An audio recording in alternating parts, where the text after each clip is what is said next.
we are all here now, Grace. Okay, excellent. Thank you so much. So I'm going to now turn it over to Mary Lee, and she's going to moderate the session. And when we have online are all of the wise elders, as well as the moderators. And please feel free to continue to contribute to questions and comments in the chat. I'll turn it over to you, Mary Lee. Thank you very much, Grace. Thank you again to all of our elders, and thank you to all the participants. I understand that some of us need to turn off our cameras because it is a streaming issue, so I'm going to take off my camera. You'll still be able to hear my voice. That's me, I'm taking off my camera. So you'll see the Sina image. You know it's me. What I have now is I'd like to be able to come back to this grouping that as we started out, and just go through each of the sessions with just a little bit of summary and some of the questions that people may have posed in the actual concurrent session. Or would you like to have any questions right now if you would like to this main plenary portion? Just to answer some of the questions that have come up in the main room while we've been waiting for the others to rejoin us. I'm not sure on the question, and I look to Tanya and Grace for your feedback on this. If there were PowerPoints utilized in the concurrent session, will they be made available to everyone as part of the after this evening? My understanding is that the sessions were recorded, and the recordings will be shared. And in the recordings, the viewer will be able to see whatever the guest speaker and elder shared. Great. So I've got a Kathy saying hello.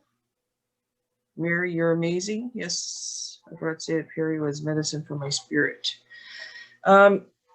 Are there any books or suggestions that the elders might like to put forward in regards to some consideration for these healthcare workers or registered nurses?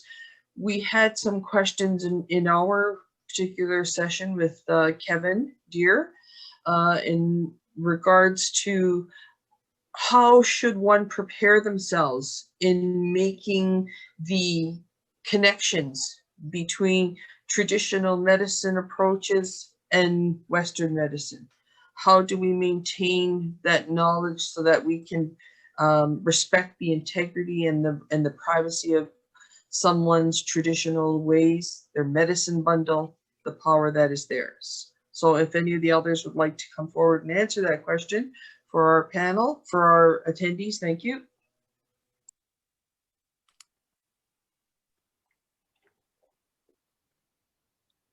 How do we start? Do we just interject? Yeah, go ahead, Kevin. Kevin first, then. I'll go to Teresa next, and then Perry, and then Mary last, if you're wanting to add something in there. So the first thing, like everything else, it starts out with education. I would suggest that, like when we started out, we did a land acknowledgement. So then the people that are on certain people's traditional lands, then they should be offering some type of workshops where the people that are in the healthcare profession then can engage with some of those knowledge keepers.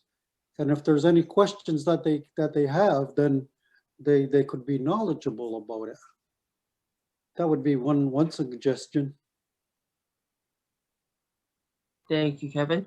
Are there any of the other elders that would like to provide some input for that consideration?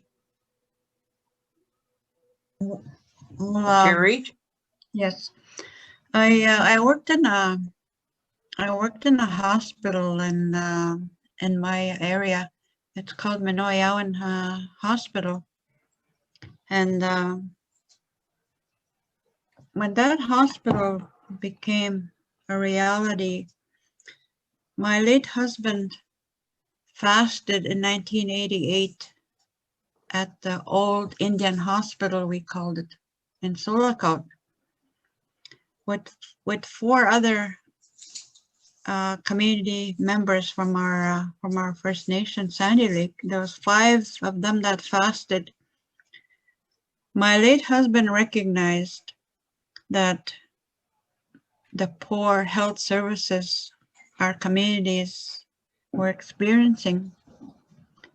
In Solacot, there was the Indian hospital, and there was another hospital called General Hospital where our non-Indigenous people were catered to. So a lot of the people from our northern communities were admitted at what we call the Indian hospital, and it was known as a zone hospital. And my late husband's vision was to amalgamate the 2 hospitals, and that became a reality. And about 25 years later.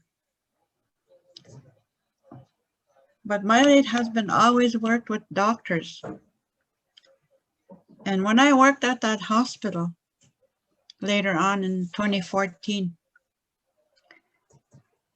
I used to get approached by the doctors on the floor, and they would ask me,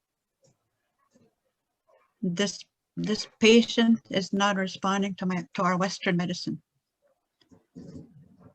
And in that hospital where I worked, we had what we call a healing room. And in that healing room, we had a kitchen where we would prepare medicines for the patients. And a lot of times the doctors would come and ask us, can you prepare medicine for this patient? She's not responding to our medicine. Can you prepare medicine? And a lot of times what we ended up doing was we would ask the parents of this patient. There was one young lady that was just giving up. She wasn't responding to antibiotics, medicines that were prescribed by the doctors in the hospital. She wasn't responding. So we told the mother, we'll give you the medicines. You prepare them in our kitchen. And that's what she did. The mother was the one that prepared them under our supervision. And she went and gave the medicine to drink to her daughter. Today, that young lady is walking around. And that's you need to mesh. My late husband believed in the Western medicine and our medicines. They work together. But one thing that my late husband always said is, you have to believe in it. You can't just try it. You know how some people say, oh, I'll try it. It doesn't work that way. You have to believe that that medicine is going to work. And that's the teachings that my late husband passed on to us. I just wanted to share that. Me good, Terry. I'd like to then move to a question that came from Perry's session. Perry, can you speak more about those walking in 2 worlds, engaging the Indigenous knowledge and the Western knowledge? Yeah, it's well, it's similar to what the story that was just told by my elder, that they can work together, and especially in the world that we now live in, which is both Western and in our communities traditional. And so they need to work together. One of my late teachers, Ronnie Wakagijikbo, he was a CHR in Wiki, Grumcom, and but he was also a very knowledgeable herbalist and traditional practitioner.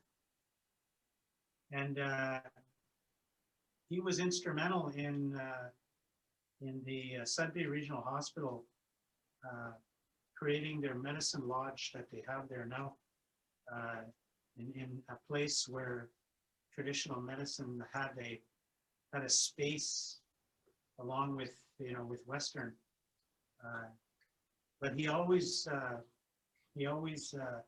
said you have to know what each medicines do, that you shouldn't do it blindly, mix them, that you still need to know how this traditional medicine affects the body and how Western affects the body, and make sure they're not working against each other. So you do have to do that dance between the two, but that it is the world we live in now, and more of our people are asking for traditional medicine. This whole experience in COVID is having people moving more to the land and sort of becoming more curious again, more yearning for traditional knowledge, as well as the Western. So this is a time, this is an opportunity, even though it's a challenge. It's also an opportunity, a gift to us to find ways where Western and traditional can find their place together. And I like to refer to it as braiding rather than mixing, but the braiding is supporting one another, where, the traditional, we're still doing traditional things. We're not mixing them with Western, and Western's not mixing with traditional, but they understand each other and they're working together in order to support. So the braid has three parts, and we have the Western, the traditional, and the patient, and how they all braid together to bring strength. So I think there is there's opportunity to balance, to find balance between Western and traditional. And so I don't know if that answers the question, but that's what comes to me right now. Thank you, Perry. Yes, it does. And I must admit, it's nice to hear the relationship that you had with Mr. Wakagijic. I knew him also personally, and can only think of the great time that you had together. Another question that we have in regards to trying to understand how to integrate Indigenous knowledge or Indigenous ways of knowing into your scope of work as a healthcare worker. People are looking for books, something to study. If that were the case, what would you like as elders? What would you like them to read? Is there something that you may know of that you would offer as a suggestion for them to read? I know that all of our teachings and the training to the elders and the elders councils, there is no books. There is, if there was, I'm sure, every Indigo store and chapters would just be sold out right away. But what would you recommend for them to just get a basic understanding so that they could integrate that as part of their scope of work? We'll start with, can we start with Mary this time? Mary?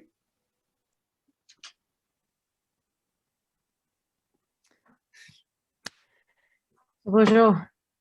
There's some really big questions that people are asking, but it really does begin with, well, it begins with just asking the questions. And it's, we have to wonder about things. That's when we start to search for an answer. And so before I talk about books, I just want to say about when we're talking about really what's being talked about here and the great questions, the great wondering that's happening is about systems change, because it is all about systems-wide change. And there are many, many persons responsible for that change, all of us, really. And then, but really, when we're talking about where does change, where does change begin? Begins with each one of us, and it begins with our relationship and caring and connection for one another. And so I said, I know in you know, in the in the room that I spent time with persons with just before coming back to this big room, you know, and there was a lot of those questions around, you know, where does my knowledge, like, where do I learn this, right? How do we change this? How do we create and integrate systems? And it's like, and as Perry said, it's not necessarily about an integration, but it is about respect, and a respect for traditional practices, our Indigenous knowledge. It is respect for that, and creating and working together to create that space. And, you know, and Terry gave a great example of that. And so, you know, it's a room. So that expression of a true relationship and actually doing something, you know, is having that space where, okay, so medicines can be, you know, traditional medicines can be, you know, it can be prepared here, you know, and as a, and on, anyway, so I just want to acknowledge it. It has to start with relationship and respect. And that's what's going to motivate systems change that has to happen, because there's lots of policy and protocol on both sides. There's policy within hospitals and administrations, and there's lots of protocols around our own healing practices. And so, you know, and those are equal. And, you know, when we talk about what are the books, and I mean, I have a Native Studies background, so so I'm thinking of all kinds of books that are great books, you know, that you can be reading. I would check out Good Minds. There's a Good Minds bookstore based out of Six Nations near Brantford or whatever. I don't know if it's Six Nations or Brantford, but they're based out of there, and they have a whole slew of books that you can access.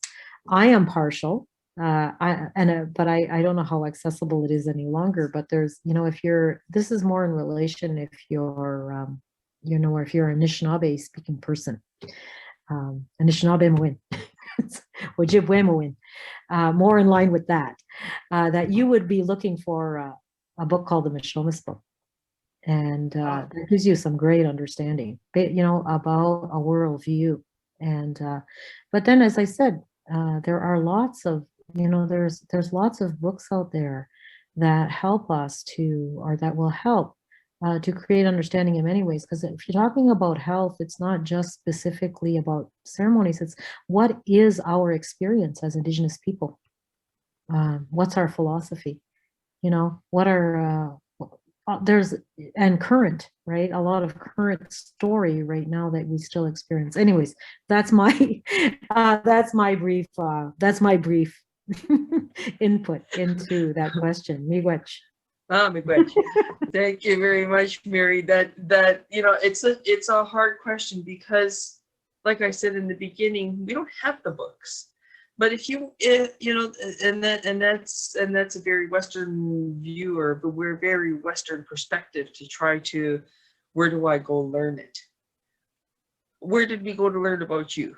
But it's a matter of learning the basics, understanding the very basic, to being able to respect one another. If you're working in the Mohawk territory, to saying hello, nyai, thank you, ona, you know, sego, just that's not my language, but out of the respect for my people in that area, well, I'm going to learn something. And similarly, I'm going to do that when I'm in Cree or Blackfoot territory or Dene. But it's, look at the elementary school books. Learn a little bit about the phrasing.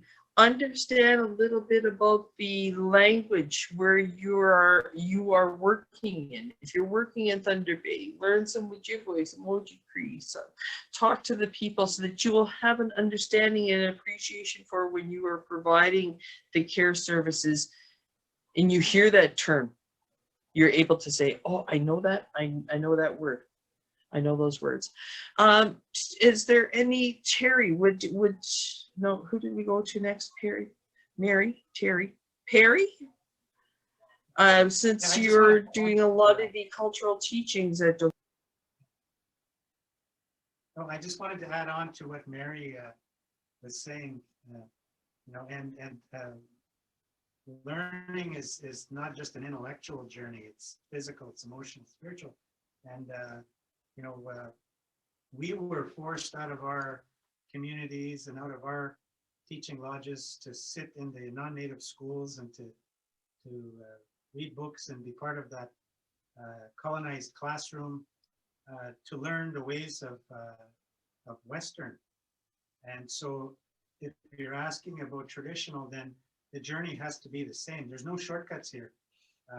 You know, you do need to spend some time. Yeah, books are good to kind of get an idea, I guess, a little bit of a spark, like creator's first thought of creation. But you have it, you know, it depends on how much you want this, but this is more than just a book, you know, or books. And it's about the relationship. It's about a journey that you want to take, and not just a professional one. You know, it's one that you really want to know. And so you're going to have to find your path, which is more than a book, but it may begin with that. And I think, you know, Mary's a suggestion of the Mishomis book, just to start with that, because it's not about, I want to get a book on Indian medicines. No, it's much more than that. You have to understand, as she said, the philosophy, the thinking, the world view first. And once you get to understand a bit of that, then the rest will come as you learn. And so I just wanted to echo what Mary was talking about. For those of you who are asking questions in the chat in regards to the books, we will provide a list of those resources for you, so that way you'll have the proper spelling or where these resources for your reading, your extra reading, can be obtained from. So we can get you the location of good books at Six Nations and other events. Some of the other questions that have come about is in regards to accessing. Oh, sorry, Perry. Yeah, go ahead. I just wanted to add to that last conversation. You can always ask Elder Google, and he might help you out.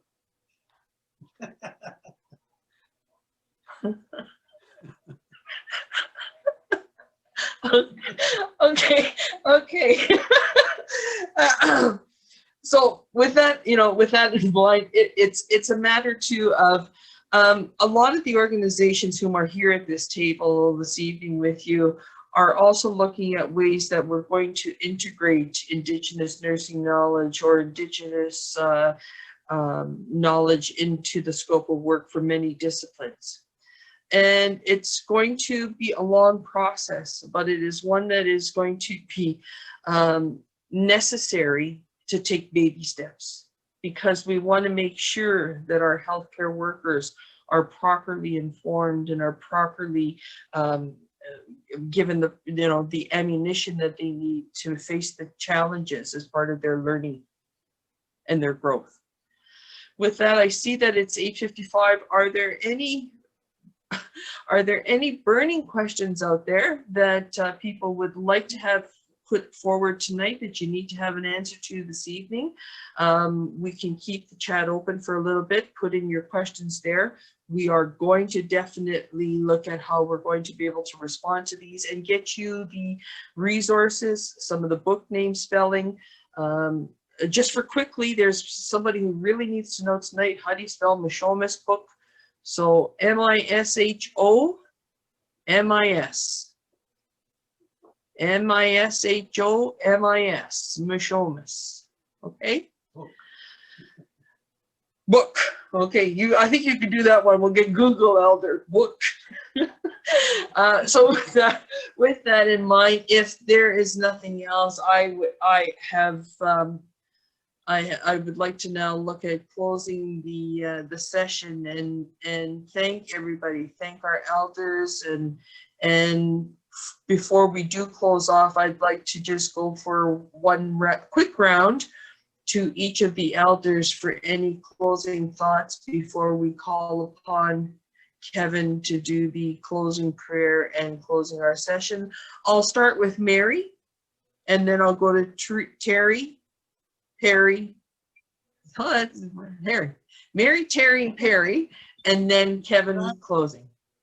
I just don't know how you So, managed. Mary? Oh, so yeah, I don't know how you managed to organize this so that we'd all have rhyming names.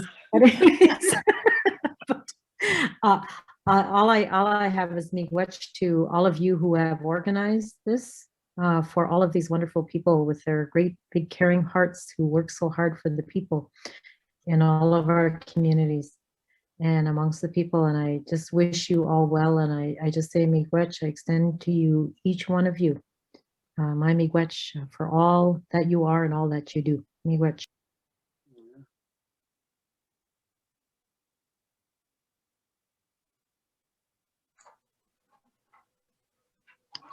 My turn? Mm-hmm. Okay. I was looking at one question that somebody said, how do we deal with our grief and losses due to COVID? These are very different, difficult times for our communities. We've lost so many people and from our community, and our tradition is to travel with the casket of loved ones, that especially the ones that pass away in urban centers. And I just wanted to relay this to that person asking that question. We've had a lot of losses due to COVID, and our normal practices of attending funerals, of attending wakes is lost. We can't do that anymore. But what I suggested at one time was, when this COVID period is over, I suggested that the communities have a celebration of life for those that passed away. Have feasts, have a big feast, for a community feast to celebrate the lives of everyone that has gone, that we haven't been able to say proper goodbyes. We have had COVID deaths in our community, where normal practice would be to take the body respectfully to a church where we have a wake, we have viewings, and we shake hands and hug people. We comfort each other, and we haven't been able to do that. But when we go back to normal, I suggested all the communities have feasts to celebrate the lives of the ones that have passed. And I just wanted to thank everybody for giving me the opportunity to be with you this evening, and May for saving me. And I want to acknowledge the other elders, Kevin and Mary and Perry, for their knowledge and for being with us this evening. Miigwech, mawach gichina dan nongom ga genin ga gi kashkatuan genin ga but chuichu nagok miwe miigwech ndiket nanak kina nakomen nawak kina miwe. Miigwech. Perry?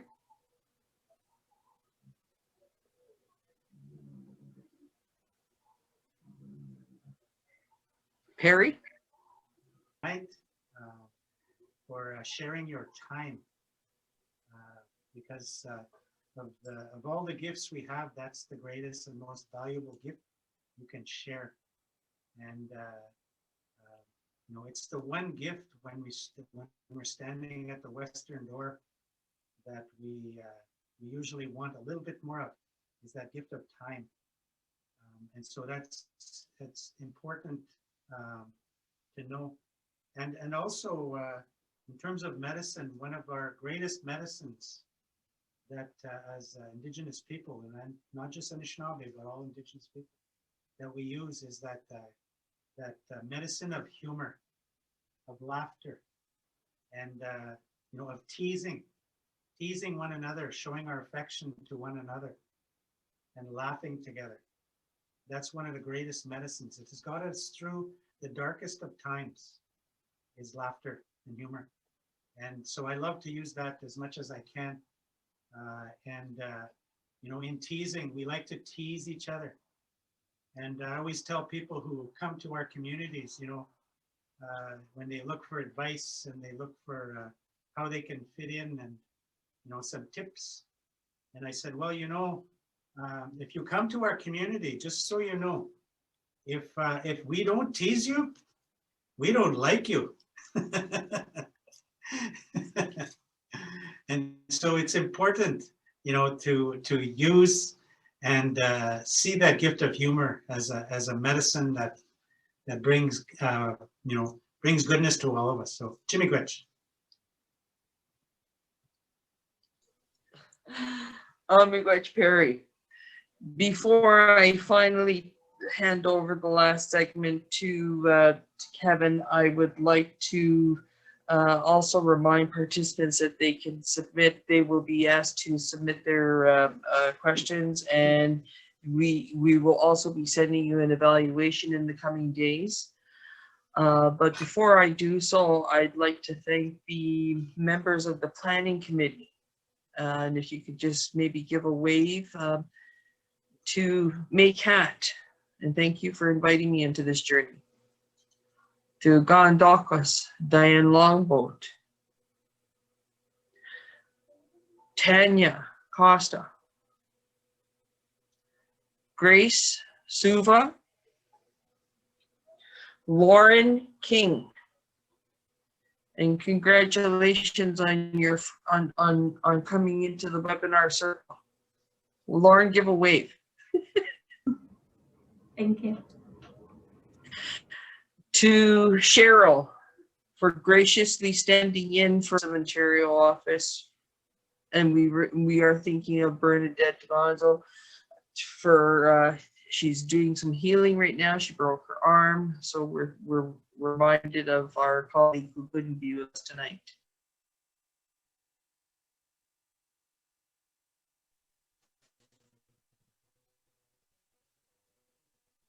Kevin? Okay, so before I do the closing, then just a few words then. So one of the things that I would maybe just leave you with is the power of imagination. That when we look at all of these stories, when we look at certain protocols and all of that, it all comes back to us as individuals and with the ability to see the end in mind. Whatever it is, if it's health or if it's things that we're hoping to fulfill, see that end in mind, and with the power of imagination, have with every cell in your body, believe that that thing will happen, and it'll happen. Like everything else, we go to the Ojibwe creation story, we go to the Iroquois creation story. Ojibwe creation story starts with a thought. Our creation story starts with a dream that has to get fulfilled. But all of that is part of that sacred energy. Call it creator, call it great spirit, call it whatever, that then brings everything into fulfillment. So now we have to begin to realign ourselves and connect with that. And one final thing, as much as we think that it's all out there, it's also within ourselves. And in my workshop, I tried to get everyone to come from this place that we are whole, that when the Great Spirit made our ancestors and put us here, it was done with love. We're all returning back to love, and every day we should feel good. And this war on cancer, war on drugs, you know what I say? We could love COVID to death. Instead of all of this war and fight, it all has to do with a different mindset about how we understand and put things into a perspective. And in the final analysis, as sure as the sun rises and sets, we're all setting one day. But tomorrow that sun is resurrecting up, and we're all resurrecting up in spirit. And all those ones that have gone before us, we're all going to see them again in the Great Sky World Council. So with that, I just want to say thank you for giving me this opportunity to share what little bit I've learned along the way with my life and the ancestors that I've contacted with. So now I'm going to go back to sharing then our picture here of how we look at how we understand the aspects of our creation story and why we do that Thanksgiving address. So I'm going to put that back up. And as we say, so now to each and every one of you, the elders that have spoke, and to all of us that came here to listen. We start out with this Thanksgiving address. We call it in my language, Kanuwaraduntsara, Ohondo Gariwadekwa. It's those greetings and it's those words that came before all else. Those words also is sacred vibration, just like it is with song. And then we talk about the song of the universe. And that song of the universe is that great mystery that we're all connected to. So when we put everything into a perspective, the only way we relate to this world is through what we see, what we hear, what we taste, what we smell, what we touch. But we're also told in this that don't forget about the ancestor realm, because that's where we originate from and that's where we're all going back. So with that, if you look at that circle is complete. It has no beginning, it has no end. So it is with us. We're already all guaranteed everlasting life. We come here for this short period of time to show love, to show what we could do to try to make this place better. If we fail, we come from this place of humility. We ask for forgiveness. We have the power to forgive. And we gotta let some of those things go, because if we're hanging on to too much negativity of everything that was happened to us, that creates our mind to be heavy, which affects the body, which affects our health. So in the final analysis, we have to learn to love and we have to learn to forgive. And that will be our greatest medicine too, that helps us then to get through all of this. So with that, I'll just say a few words now in my language then to end this. And what I will say as we're going to, as I free your minds, I will say that, so to all of those sacred powers, all of those medicines that are here in this lower world and the upper world, that they infuse your spirit, that they pick you up, that you feel good again, and that tomorrow you're coming from this place of Hamba Hibaya, Hamba Asha. We sing the songs of the universe because it's so great to be alive, and all we're asked every day is to have this attitude of gratitude. So negadiwai dinidzu zawadahum sadadu, negadiwai dinidzi tagadasum, wahi tagatkawe, takaraniwane get zinigane ganuara dunsara. Agwegu zino hodi yun hedge, zinigane yeti ista hoods, agwegu zino hoda gan gagero umzage. Nona dasatung wawro agwegu zino hoda anaga garinyu. Zinuane izit kariyad, zinue tawana dunkwa. Nene sa uyera ga sastan sara goa. Nene dejat dezo, wadu jat kusegu. Ne adahat kawe. Kanarun kwatsara, gayat again hatsara. Dano gwegu zinu hodo. Yo gwatsta chata winizarage dano wadu neskana zinizi on the wunu tunyungo. Onagadi wagakashungo ono zawa nigura. Zinizi zawata hunsade.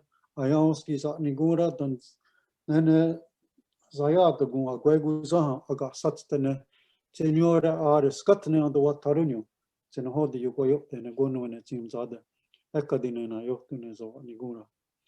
So with that, as you leave now, may you all be empowered and infused with all of this sacred energy and all of this power, so that whatever the challenges are, you will be able to overcome and continue on in this great life that we've been given. So thank you very much. Nyao koa. Ho, ho, ho, ho, nagiwa, hi, ho, nagiwa, hi, ho, nagiwa, hi, ho, nagiwa, hi, ho, ho, ho, ho, nagiwa, hi, ho, nagiwa, hi, ho, nagiwa, hi. Ho. Oh, Nyoko. Grace, I think you wanted to give some final closing words to the audience, to the participants. Grace or Tanya? I just can cover a few of the logistics. So again, miigwech to everyone for participating, and to our wise elders, the planning committee, Cheryl, the RNAO IT staff, and Tanya Costa as well, and for everyone for joining. You'll receive an email with a link to the evaluation survey. And once you fill that out, you will receive a certificate of attendance. This webinar series, which is one of 3, has been accredited by the Indigenous Certification Board of Canada. And so you will receive 2.5 hours of cultural competency training for attending this one today. And we also realized that of the need for mental health support. So we will also send you a link to the COVID portal on the RNO website, where you can access the mental health resources, as well as the Nurses Health Program, which is a collaboration with RNAO, CNO, and the RPNAO in regard to supporting nurses experiencing mental health and or substance use. It is voluntary, it's bilingual, and it's confidential. And we hope that you join us for future webinars. It's been an amazing evening. Thank you very much for spending your time and being able to honor the traditions that we have been learning today. It's a step in a lifelong journey of learning and experience. So before we leave, just wanted to say miigwech to everyone and have a beautiful evening. Take care. Ana. Ona.